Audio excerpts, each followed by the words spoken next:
Today I'm going to go over the B&M Hammer Shifter install, as well as how to handle the lighting for the shift lever indicator. So this shifter allows you to make confident, accurate shifts without worry about being inadvertently in the wrong gear or even inadvertently in reverse. So first thing you need to note is if you are already coming from an automatic transmission, I'm an '89 Ford Mustang. If you are going, say, from a T5 to an AOD, or you are changing to this B&M Hammer Shifter, you do need to be aware there is a cable. I believe it's from 91, it may be 92 or 93, but there is a cable that comes off the front of those vehicles. This is an interlock to your ignition.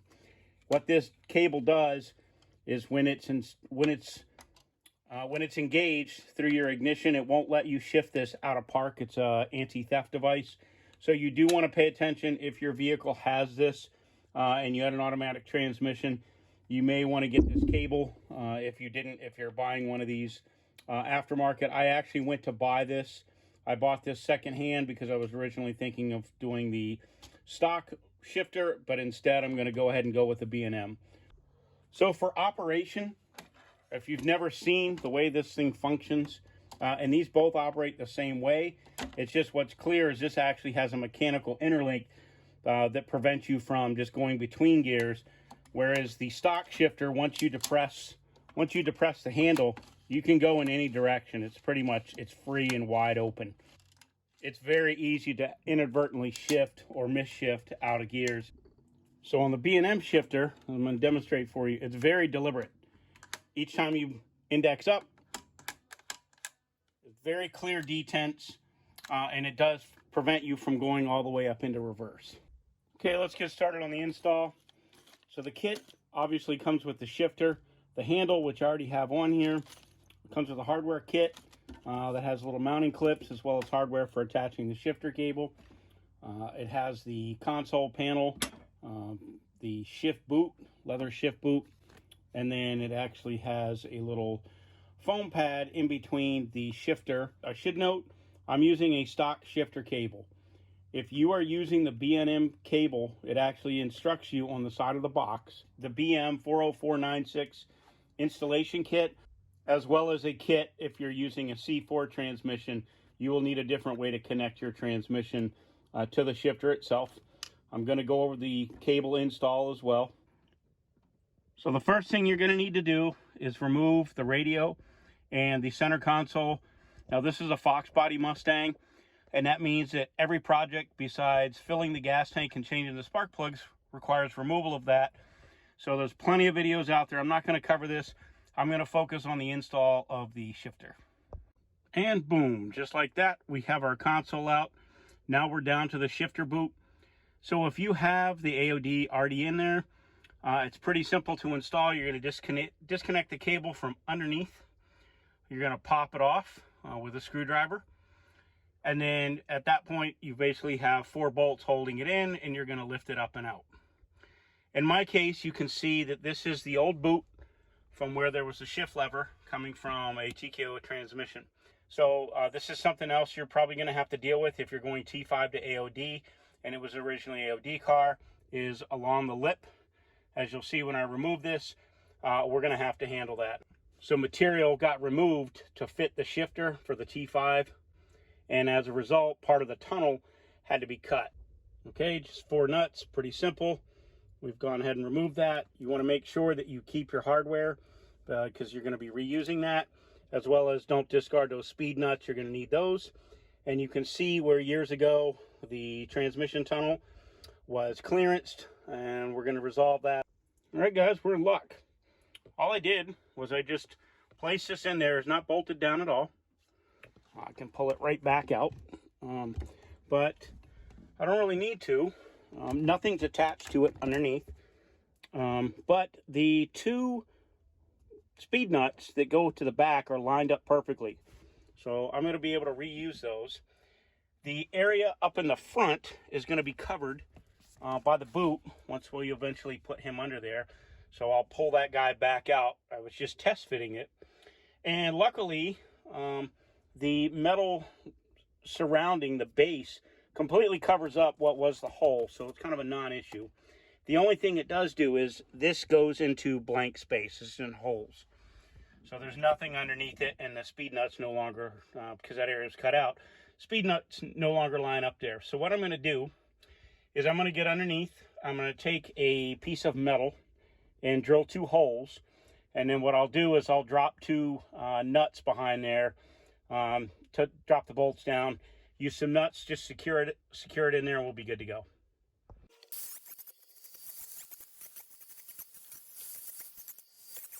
Okay, here's the finished product. You can see I've got these tabs bent down.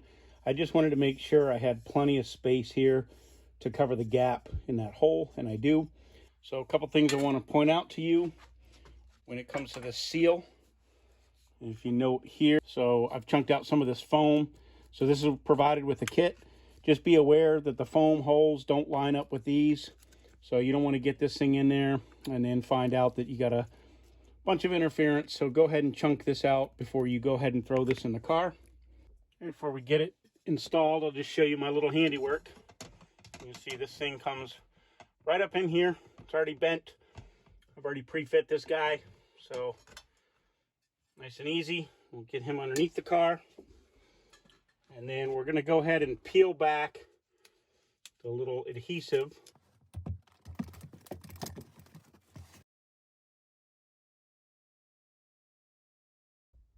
Okay, so I have all 4 bolts in. The 2 in the rear went right back into the speed nuts. Then I have the 2 nuts in the front where I used my little homemade bracket just to take up the space from where I had cut it out from when it was a T5. And then I have a couple nylon bolts underneath. So this is in nice and tight, not going anywhere, doesn't vibrate. Okay, so now what we're going to do, we're going to go ahead and test to make sure that the center console fits. I don't have any clearance issues. Okay, so to get the console on, you do have to remove the handle. It is in the instructions. First thing we're going to do, take out the trigger. So we're going to go ahead and remove. There's a little, as you can see here, is a little cotter pin. We need to remove him. There's the back out here. So we're going to go ahead and take out the spring. Now you want to watch out because it would remove the trigger. So we've pulled out the trigger. And now we're going to go ahead and remove. There's a washer. As you can see, there's a washer and a spring. So we've gone ahead and removed that. And now on this side, there are 2 4mm hex. So we'll go ahead and remove these. 2 nuts out. Go ahead, remove the shifter. Okay, console's in. Let's talk about a couple things here. First of all, to say this was easy to put in, anything but. This little front section right here, I really had to bend that guy up, almost to the point I was wondering if I was going to have to, somehow just cut this thing. It just didn't want to go. I also had to notch out a little bit here. This little bracket that's on the front of the shifter that's meant to go for the interlock, which I'm not using because mine's an 89. It just ever so slightly into this piece. If I had to do this over again, I probably would have just cut this guy right off. But that said, I had to bend this guy right here because normally when this cable's in, this guy's not sticking up. But in my case, I had it forward, and I'm going to take a zip tie just to prevent this thing from flopping around. And as a result, this thing was just tabs sticking up. So I took a pair of pliers and I just laid it over. So anyways, stuff that you're probably going to encounter. Just be ready for it. Okay, trigger has been reassembled. Now we're going to jump onto the shifter cable. Okay, so quick rundown on how the shift cable works. So this portion right here is attached up to the shifter console. This bracket is attached to the side of the transmission, and so you end up with a cable that's like this. So when you're shifting the shifter forward, you're actually pushing the cable backwards and vice versa, okay? So if you think about what's in the car, you push it towards park. If you're pushing it towards park, you're pushing the cable all the way to extend, which in this case is going to push it forward. So that's how we know down below that this is our park position all the way forward. Okay, so the first thing you want to do, you want to use the included screws that are included with the kit to mount the top of the cable to the bottom of the shifter bracket. Okay, so now we're just going to go ahead and attach this little clip onto the ball. So just to be full disclosure here, guys, so my transmission is tilted right now. If you notice, I don't even have my headers in here just to get all this stuff done. So there isn't a lot of space in here. You know, a small pair of channel locks or something like that with wide enough jaws to grab this. Now, I'm not sure you can really push this on with your fingers. You're going to need something to squeeze this guy. Okay, so now we're going to make sure that we're in neutral. Okay, just 2 bolts hold on the lower bracket. So those are 2 13mm nuts. Hold on both of these. Okay, so there's a lower bolt. Now, on this lower bolt, you can see here, this is actually notched. So when it comes on here, you have to turn it. Just allow the bracket to come in here. Now, what you want to do is, before you actually do this, I've already done this, but just for demonstration purposes, remember that park is going to be all the way forward. So I'm going to bring it all the way to park. Then I'm going to bring it back to reverse. And then I'm going to gently bring it back into neutral. So you want to have the shifter up top and down below. You want to be in neutral. And we're going to bring this cable right to the middle. We're going to tighten this bolt up. And then what we're going to do, we'll go back up and we'll see where we're at so that we make sure that we have enough range. It's about right in the middle. So guys, on the shifter cable, just want to note, you notice where I initially had started with this in the middle, that was a complete no-go for me. So what I did was I basically loosened this nut basically till it was friction tight. And then I put, actually, what I was finding was by being in the middle, that this guy wasn't really getting the full range. So when I was trying to exercise the shifter up top on the console, this guy wouldn't quite go all the way into first. And he also wouldn't quite go into park. I had to fight and kind of, you know, and it would finally clunk in. It clearly wasn't shifting right. So what I did is I loosened this guy up, and then I pushed this guy all the way into park. But with that said, what I did is I actually shifted my cable all the way forward. I loosened this up. I shifted this guy all the way forward. Then I put the shifter in park. And what I found was this guy was kind of just hanging right where he wanted to be. I tightened it up. Again, this is my application. It's hard to say. I mean, if you want, you can start here, but just be aware this is where I ended up. In the middle didn't work. So anyways, hope this helps you out. I did have to, I didn't record it, but just the reason why I want to go over this is between this and the adjustment that you make up top with the little brass bar inside of there, you will kind of go in and out of the car getting that thing aligned up, and it's not too hard, but you know, it can be annoying because you can do it going back and forth. So next we're going to do the wiring. The challenge you're going to run into, so if you try to use the connector that goes to the stock or the OEM shifter console, that's only going to be hot when the lights are on. So the B&M shifter console is slightly different. It actually uses this LED. This needs to be illuminated anytime the car is on so you can see what the shift position is.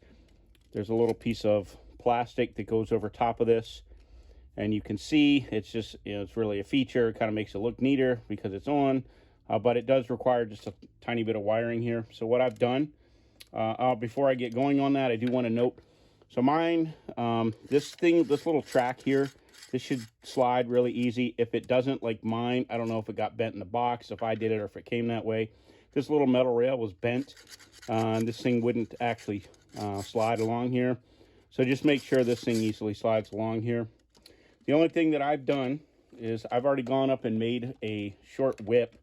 I think I used 60 inches on this. It might be 48, somewhere around there. I just used some 18 gauge wire. I happen to have an orange one for my hot lead and just a black for my ground lead. So the only thing I've really done here, these are, I don't know, these might even be 20 or 22 gauge wires that come with the B&M console. I connected a pigtail so that if I need to remove the console, I can quickly just disconnect these. I'll give you a picture, or I'll show you what the So I'll just hold up what this is. I'm pretty sure I got these from O'Reilly's. You can order them online, just a little 2-wire pigtail. Just makes it easy. So all I did is I soldered these together and put some heat shrink on it. And then likewise, I did the same thing on the other end of the cable. So I have the other end of my connector. This connector comes off of the console. And then on the other end, I have what's going to be my fuse panel, and then I'm going to have a ground. And so this little butt connector actually comes with this ATA circuit. And I just took a ring terminal that I'm going to just basically screw into ground, and I'll show you how to do that. Okay, so I've put the harness in the car. You see I've got these connected. Now, something to note is I'm actually got if you look over here, you can see I've got a whole host of wiring left to do. So I'm still leaving my radio out, but you will need to remove this handle again to put the radio back in. I'm fine leaving it out for now. This only takes a minute or two to pop this in and out, but I want to go ahead and get this finished. So now what I'm going to do is you want to make sure that you have enough play for these little wires to move back and forth. And if you see this little hook, hook is actually going to go on this little brass bar here. And then there is a nut, a little lock nut on the back side of it. And this is how we're going to align the shifter so that as we're shifting through the gears, this is properly aligned. But obviously we need to get the wiring done first. So I've gone ahead and I've run my wire over to my fuse panel. Put this guy on here. And if this guy is correct, we'll be putting him in neutral, right around the neutral area. Okay, quick tip here, guys. You want to make sure that you don't put the little clips on the bottom of this, otherwise you'll have to, it actually tells you this in the instructions. So if you've already put them on, kind of jumping ahead, make sure you take those off. I have actually put these on. I might actually take these off, but this plastic, so I'm not sure I want to break them. I got ahead of myself. But what you want to do, you want to kind of line this guy up in advance. So what I do is I gently put him in. I've put this little plastic piece on. And then you want to start working to line this guy up so that between the cable underneath when it's in position and as you exercise the handle, that little brass rod, if you will, comes back and forth. It moves, and that's where your indicator is. Okay, so quick tutorial on how to use a little ATA circuit. So I already have a video out there. For anybody that's following my channel, you already know this, on how to add a fuse block. To basically makes this very simple. So the key thing to note here is, as you see this wire, this is the one that's going to our little LED. So it doesn't need a lot of power. I'm actually using a 3-amp fuse. So the way that you know the circuit that you're powering with the fuse tap is the wire that goes to the outermost portion. This is the one that's actually going to your circuit. I'm actually using a 3-amp fuse. To be quite honest with you, just for this single little load like this, I probably could have even used a 1-amp. And then what we'll do is whatever circuit that we tap into with our fuse, we'll pull that fuse out and we'll plug it into this guy. The only thing you need to be aware of is this side to the left. That's the side that you want to be on the hot. So in this case, we want a switch circuit. So whenever we turn on the ignition, this side of the line will go live. It will power this circuit and whatever else that we tap into. So by doing that, anytime we turn on the ignition, our shifter light will be on. Okay, so I'm going to be using the fuse block that I added. I mentioned in my video. And now for anybody that's followed that or going to watch why I did that, you're going to see how easy this becomes. I basically did all the wiring basically on the bench. And now all I need to do is I add my fuse tap. Now I know that this side, so now anybody that's been following my channel, or if you haven't watched my video, I highly recommend it. This shows you how easy it is once you have this fuse block. You don't have to worry about tapping into your OEM fuse panel. You basically have all kinds of circuits you can add. So now, again, we want the left side of this fuse tap to come to the hot side. We just plug him in. And at this point, we actually have a circuit. Now, This is the fuse that I took out of the fuse block. I'm just going to go ahead and pop him back in just to hold him in there. I don't know what circuit I'll be using for the rest of this. So now we have successfully tapped into this. I now have power to this, and now I'm just going to show you a quick ground where I'm going to screw this guy into, and then we'll actually turn it on and see that our light works. Okay, so what I've done is I've taken a little machine screw or a self-tapper, and I've just used the same metal bracket that I've attached my fuse block to be a ground, and I've made him a little bit long because now as I add grounds, I can keep putting this as a common point. Now we'll test our light. Okay, we'll go ahead and turn our ignition on, check our light, and success. So quick tip, do not over tighten this nut on this brass stud. It will snap right off, which I managed to do. I just cut the head off of a bolt, made my own little all thread, if you will, and then I just stuck a couple nuts. I actually put a nylon nut on the end of it. I think this is a 6/32, and it works just as good. All is well, onward and upwards. Okay, so I had to move that little bar from where it comes from the factory, pretty much right in the center. For my case, I think I had to go maybe 3/8 of an inch towards the front of the car, and then it pretty much lines it right up.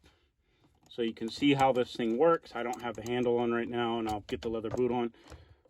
So you can see, you bring it back into reverse, then it locks out, goes into neutral, drive, overdrive, drive first, and come back up, drive, overdrive, neutral, and then you have to reverse lockout, go into reverse, and into park. Pretty simple. Now you will need to remove everything. I've already removed the bottom piece of the shifter because it actually holds in the boot itself. And I put the screws back in. And now we have the remaining piece, so we'll have to, again, repeat the steps. We'll put the trigger back in. Okay, so I've already threaded on the lock nut. In the instructions, they recommend to use some kind of thread sealer or a Loctite. I just used a basic thread sealer. You just spin the handle on. So you can see, so I hope it's obvious now why I put and I used that little 2-pin pigtail, because if you didn't, and if you wanted to take off this little part of the bezel, it would be hardwired. You wouldn't be able to take this thing off very easily, so you pretty much need to do that. I don't really mention anything about the wiring or anything about that in the instructions. Okay guys, we have a complete B&M Hammer Shifter is now installed. I hope these details helped you out. Thanks for watching. I'll catch you on the next one.